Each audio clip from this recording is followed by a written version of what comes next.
दादाजी, दूसरे सब धर्मों में एक ही धर्म ग्रंथ है, जैसे कि ख्रिस्ती धर्म का बाइबल, मुस्लिम धर्म का कुरान और सिख धर्म का गुरु ग्रंथ साहिब। लेकिन हमारे हिंदू धर्म में बहुत सारे धर्म ग्रंथ है, ऐसा क्यों? हिंदू धर्म का मूल नाम वैदिक धर्म या सनातन धर्म है, जो विश्व का सबसे प्राचीन धर्म है। सनातन धर्म अन्य सभी धर्मों की तरह किसी एक धर्म संस्थापक द्वारा स्थापित किया हुआ धर्म नहीं है, लेकिन अनेक विद्वान ऋषियों के हजारों वर्ष के तप, मनन और चिंतन के पश्चात सनातन धर्म की रचना हुई है। इसलिए सनातन धर्म में बहुत सारे धर्म ग्रंथ हैं, जिन्हें हम आमतौर पर शास्त्र के नाम से जानते हैं। ये सब शास्त्र संस्कृत भाषा में है और ज्यादातर शास्त्र पद्यमय मंत्रों के रूप में है। दादाजी, ये बताओ कि कुल मिलाकर हमारे कितने शास्त्र हैं और इन सब में कौन सा ज्ञान दिया गया है? कुल मिलाकर तो हजारों शास्त्र है, इसलिए मैं सिर्फ मुख्य शास्त्रों के बारे में जानकारी देता हूँ।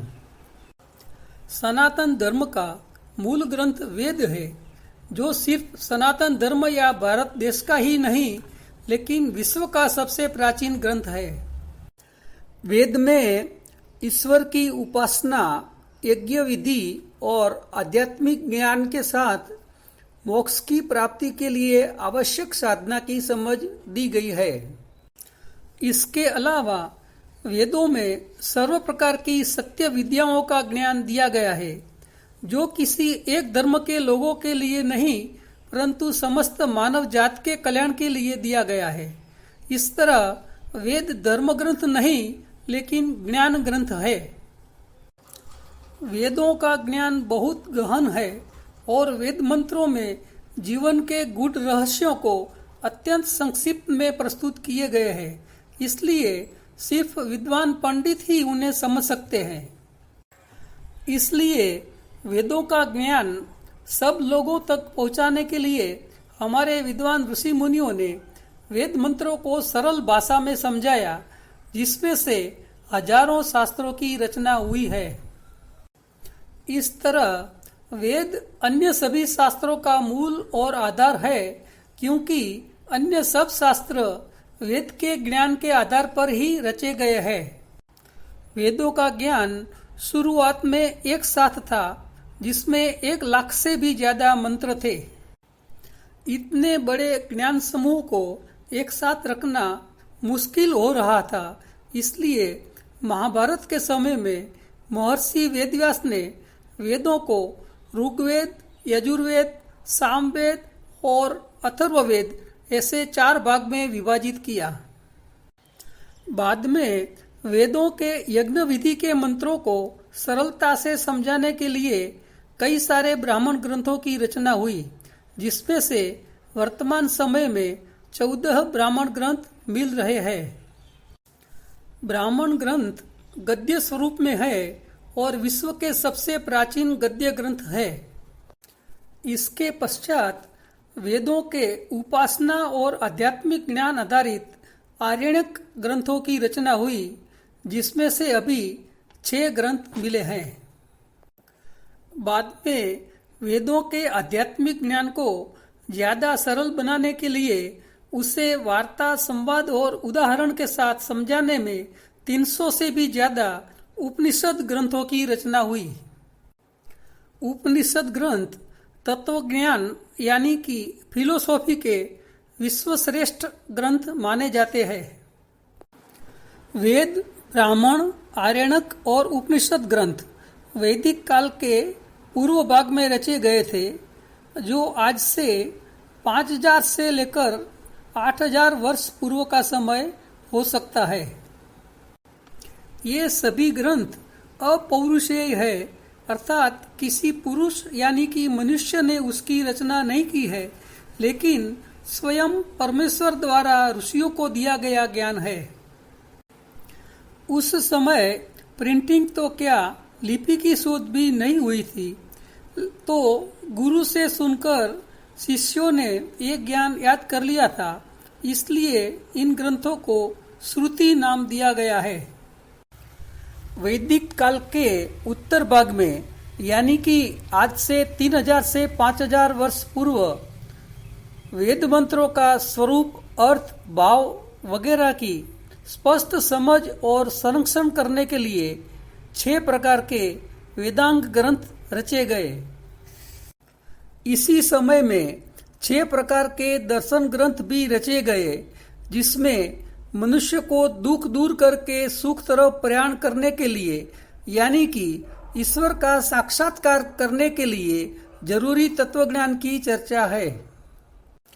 आज के सभी हिंदू संप्रदायों का मूल इन दर्शन ग्रंथों में है। इसी समय में आयुर्वेद, धनुर्वेद, गंधर्व वेद, अर्थवेद और स्थापत्य वेद जैसे उपवेद रचे गए, जिनमें आर्ट्स, साइंस, कॉमर्स, मेडिकल और सिविल इंजीनियरिंग जैसी शाखाओं का व्यावहारिक ज्ञान दिया गया है। इसी काल में 100 से भी ज्यादा स्मृति ग्रंथ रचे गए, जिनमें कौटुंबिक, सामाजिक, धार्मिक, सांस्कृतिक, आर्थिक और राजनीतिक विषयों के नीति नियम दिए गए हैं।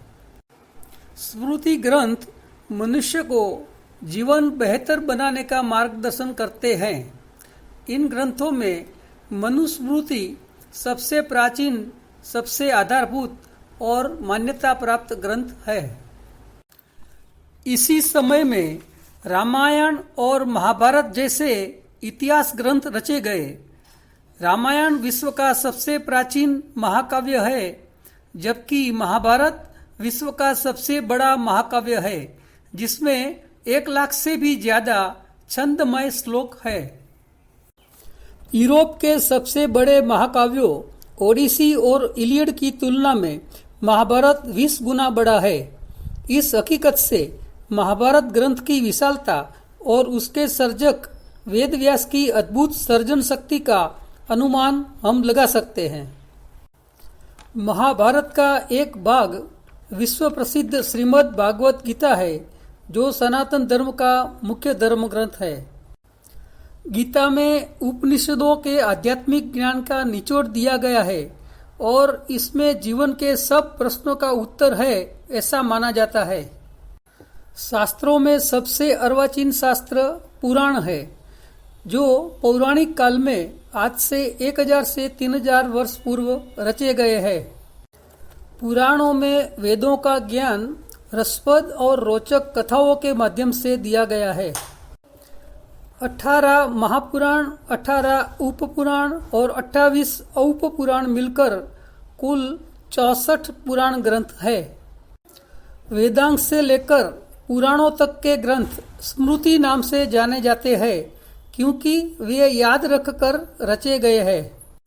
श्रुति ग्रंथों में आध्यात्मिक ज्ञान है, जबकि स्मृति ग्रंथों में व्यावहारिक ज्ञान है। श्रुति ग्रंथ आज भी मूल रूप में है, जबकि स्मृति ग्रंथों में समय के साथ बदलाव आया है। श्रुति परमेश्वर द्वारा दिया गया ज्ञान है, जब स्मृति ग्रंथ ऋषियों ने रचे हैं। जब श्रुति और स्मृति में विरोधाभास होता है, तो श्रुति को मान्य समझा जाता है। तो ये थी हिंदू धर्म के मुख्य और मान्य धर्म ग्रंथों के बारे में संक्षिप्त जानकारी। इन सभी मुख्य ग्रंथों पर कई सारे भाष्य ग्रंथ, टीका ग्रंथ, मीमांसा ग्रंथ, विवेचन ग्रंथ, उपग्रंथ, संबंधित ग्रंथ और पूरक ग्रंथ रचे गए हैं। इसके अलावा कई सारे निबंध ग्रंथ, आगम ग्रंथ और सांप्रदायिक ग्रंथ भी रचे गए हैं। तो कुल मिला के हिंदू धर्म के हजारों धर्म ग्रंथ है। वाह दादाजी, आपने तो हमारे धर्म ग्रंथों की बढ़िया जानकारी दी। हम भी आज से हमारे धर्म ग्रंथों का अभ्यास करेंगे। मैं भी करूँगा।